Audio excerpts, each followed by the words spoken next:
We ready? Start.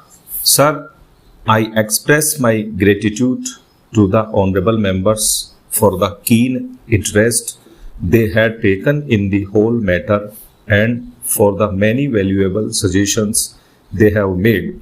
Unfortunately, in the limited time at my disposal, I will not be able to refer to every point which has been raised by the honorable members, but I can assure the House through you that all the suggestions which have been made will be given full consideration by the government. I would like to take up some common points which have been stressed by a very large number of my honorable friends here. The first point that has been stressed by a very large number of members deals with the question of the care of expectant mothers and the care and particularly the nutritional care of smaller children up to the age of 6. There is no doubt that this is the most important period in the life of any human being, and any lack of effort in this age group can have very serious consequences when the child grows into adulthood.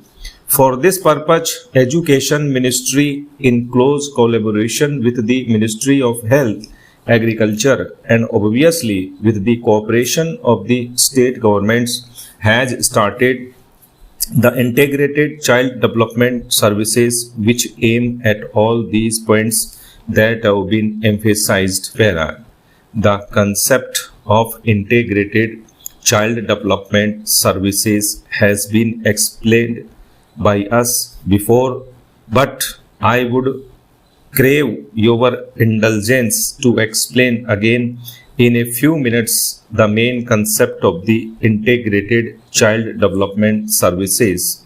It starts with the question of nutrition and health care of expectant mothers. Then there is a full-fledged program of immunization which certainly includes the triple vaccines.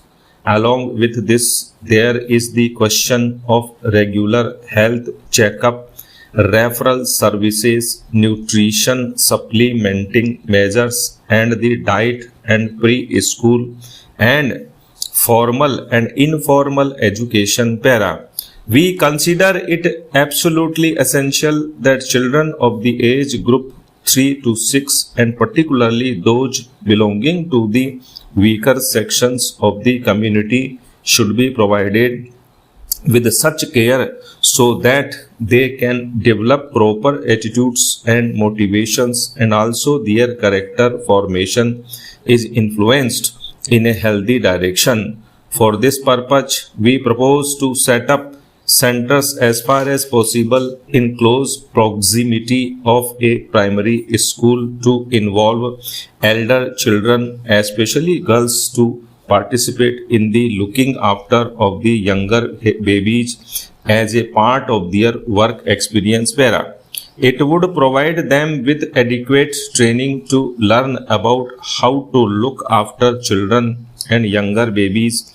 It would also provide assistance to the center's workers and a full-fledged training program the workers have to undertake, because this was a new scheme and because it involved the cooperation of a very large number of agencies. It was felt that let the systems be worked out in a small number of blocks, and we have chosen 35 blocks. 20 of these are rural blocks, 10 are in tribal areas, and 5 in urban slums. This program is being tried out, and government would like to expand this scheme to a very large number of other blocks so that we are able to cover, hopefully by the 9th plan period, every block in the country.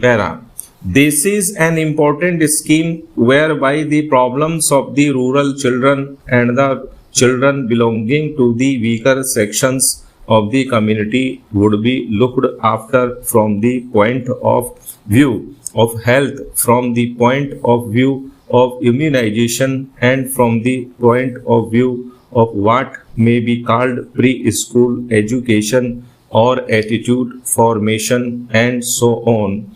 This program, I am glad to say, has evoked proper response from all the ministries of the government of India and most of the state governments. We felt that an independent agency to monitor this scheme would be extremely useful. For this purpose, we invited the medical colleges, and I am glad to say that 27 medical colleges have responded to our invitation. The All India Institute of Medical Sciences in New Delhi is coordinating the work that is being done by the medical colleges for preparing the baseline data about nutrition, about the general health of children and of expectant mothers, and so on. It would also be supervising the implementation of the scheme in other respects, so that along with the administrative setup which is looking after this program, there is also an independent organization which can monitor and which can provide expert guidance for the implementation of this particular program. We have also insisted that in each village there should be women organization formed, because without involvement of the women of the villages and the localities concerned, no worthwhile program for children is likely to succeed.